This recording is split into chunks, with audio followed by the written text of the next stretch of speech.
제가 얘기하는 시험 공부라는 것은 첫 단락만 봐도 어떤 지문인지 내용이 쫙 나와야 돼요.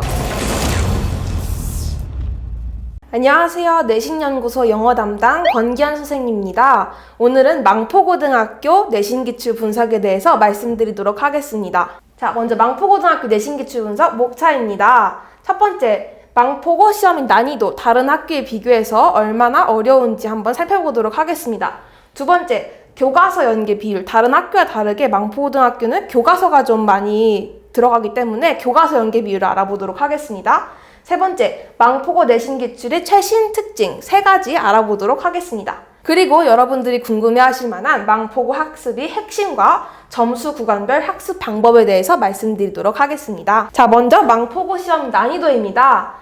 해장고, 영덕고, 서천고, 망포고 영통지역의 4개 고등학교를 5개년 동안 분석을 해봤을 때 별 5개를 기준으로 점수를 매긴 결과 망포고등학교는 별 1개에서 1개 반 정도의 난이도를 보이는 것을 알 수가 있습니다. 이렇게 얘기를 해드리는 이유는 무엇이냐? 망포고등학교는 특이하게 문제 유형이 몇 가지가 중학교 것과 겹치는 것들이 좀 있습니다. 그리고 다른 고등학교들과 다르게 서술형 문제가 좀 적습니다. 그리고 객관식 난이도도 굉장히 평이한 편입니다. 그래서 망포고등학교의 난이도를 딱 한마디로 정리하자면 매우 쉬운 편이다. 여러분들은 영어 시험을 버리시면 안 됩니다. 충분히 하실 수 있습니다. 자, 그러면 우리가 궁금한 교과서 연계 비율을 알아보도록 하겠습니다. 교과서 연계 비율은 저희가 5개년 정도를 평가를 해본 결과 평균 45% 정도가 나왔는데요.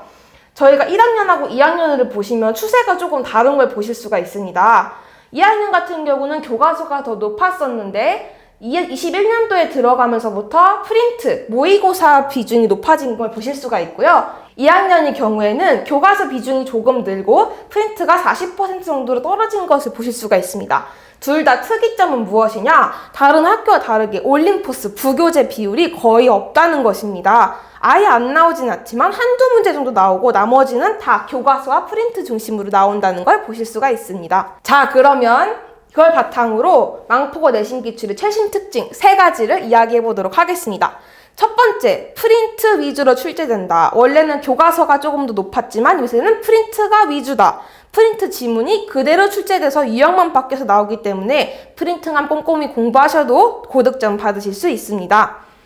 두 번째, 교과서를 변형해서 출제합니다. 어떤 식으로 변형을 하냐? 영덕고등학교처럼 막 외부 지문을 끌어다 쓰고 막 추가적으로 더 문장을 만들어내고 막 이렇게 어렵게 내는 게 아니라 그냥 교과서 본문 내용을 충실하게 이해했는가 정도를 물어보는 정도로 나옵니다. 그래서 충분히 맞출 수 있게끔 낸다는 것이 핵심 포인트입니다. 세 번째, 서술형 문장의 비중이 굉장히 적습니다. 어느 정도냐면 어떤 시험 같은 경우는 고2 모 시험 같은 경우에는 아예 서술형 문제가 없는 경우도 봤습니다. 많아봤자 2-3문제 나온다고 보시면 됩니다. 다른 학교는 4-5문제씩 나오는데 여기는 굉장히 적게 나오기 때문에 시간이 없다면 내가 문제를 풀 때 전략적으로 접근을 하시는 게 필요가 할 것 같습니다. 여러분이 감이 안 잡히실까봐 제가 예문을 하나 가져왔습니다. 왼쪽은 2019년 11월 고1 영어 모의고사 40번 문제 프린트에서 나온 문제입니다. 지문을 보시면 빈칸 AB에 들어갈 요약문 문제인 걸 아실 수가 있는데요. 2020년 2학기 2차 집필평가 6번 문항을 보시면 요약문 문항이 문법 문항으로 그대로 밖에서 나온 것을 보실 수가 있습니다. 그래서 프린트 지문을 그대로 출제한다가 오늘의 핵심 포인트입니다. 다음으로는 여러분이 궁금해하실 망포고 학습 가이드의 핵심 3가지를 말씀드리도록 하겠습니다. 첫째, 시간이 없다면 교과서와 프린트 위주로 보시기 바랍니다. 물론 학생분들 시험을 준비하는 사람이라면 모든 시험 표면을 다 보고 가시는 게 맞겠죠. 하지만 저희는 전략적으로 문제를 푸셔야 되기 때문에 85% 이상으로 출제가 되는 교과서와 프린트를 중심으로 공부하시는 것이 편리하실 겁니다. 둘째, 교과서 지문을 완벽 숙지하시는 것이 핵심입니다. 망포고등학교는 변형 문제가 나오지만 어렵지 않습니다. 그리고 본문 내용을 정말 충분히 이해했는지 정도만 물어봅니다. 그러니까 나는 한글로만 이 내용을 충분히 이해해도 이 지문이 무슨 내용이었는지만 기억하면 충분히 푸실 수 있다는 말씀을 드리는 겁니다. 겁먹지 말고 교과서 지문을 한글로라도 완벽 숙지하시는 데 초점을 두시기 바랍니다. 셋째, 내가 100점이 목표가 아니라면 서술형 문항은 과감히 버리는 것도 방법입니다. 아까도 말씀드렸다시피 서술형 문장이 많아야 두세 문장밖에 나오지 않습니다. 그렇기 때문에 개인별 학습량에 맞는 전략적인 접근 방법이 필요해 보입니다. 자, 그럼 마지막으로 점수 구간별 학습 방법을 말씀드리도록 하겠습니다.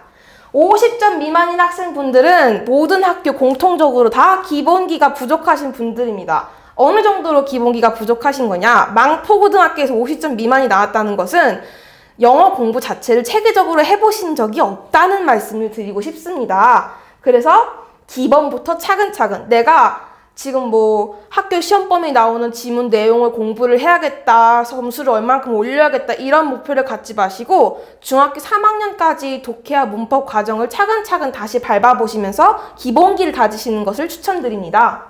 둘째, 50점과 60점 사이 구간의 학생분들은 본문 숙지가 미흡하신 분들입니다. 아, 공부는 했어. 한두 번씩 읽어보기는 했어. 근데 이거 첫 문장 읽었는데 아리까리한데? 이거 내가 공부했던 건가? 하는 생각이 드시죠? 학습량이 절대적으로 부족하신 분들입니다. 제가 얘기하는 시험 공부라는 것은 첫 단락만 봐도 어떤 지문인지 내용이 쫙 나와야 돼요. 파악이 가능할 정도로 학습을 하셔야지 시험 공부를 했다고 말씀을 드릴 수가 있습니다. 그렇게 한글로 공부를 하시는 것을 추천을 드리고요. 셋째, 60점에서 80점 구간 분들의 학생분들은 정말 아쉽지만 진짜 열심히 공부를 하신 분들이지만 점수가 안 나오신 분들입니다. 저도 그 마음을 잘 알죠. 그런데 이분들은 어떤 게 문제였냐? 지문을 읽긴 읽었는데 속도가 안 나서 끝까지 다 못 풀고 막 쫓겨서 풀다가 결국에 틀린 답을 쓰고 내는 학생분들이 대부분입니다. 그럼 이런 부분은 어떻게 하셔야 되냐? 평소에 문제를 푸실 때 익숙해진 지문 내용을 바탕으로 한 문제당 2분 안으로 푸시는 게 적절합니다. 그 연습을 반드시 하시기 바라고요. 마지막으로 80점 이상, 이분들은 너무나 열심히 하셨습니다. 수고하셨습니다. 진짜 잘하시는 분들이십니다. 근데 이분들은 어떤 데서 많이 틀리시냐? 실수를 하세요. 내가 많이 읽었다고, 많이 봤다고, 익숙해진 지문이라고 설렁설렁 넘겨서 읽거나 꼼꼼하게 읽지 않는 경우가 많습니다. 그래서 끝까지 집중해서 꼼꼼히 읽는 습관을 들이시면 평소에 문제 풀 때도 그렇게 푸시면 분명히 시험 때도 실수가 줄여서 성적이 오르실 거라고 믿습니다. 자, 이상 망포고등학교 영어 내신 기출 분석이었습니다. 구독과 좋아요, 알림 설정 부탁드립니다. 감사합니다.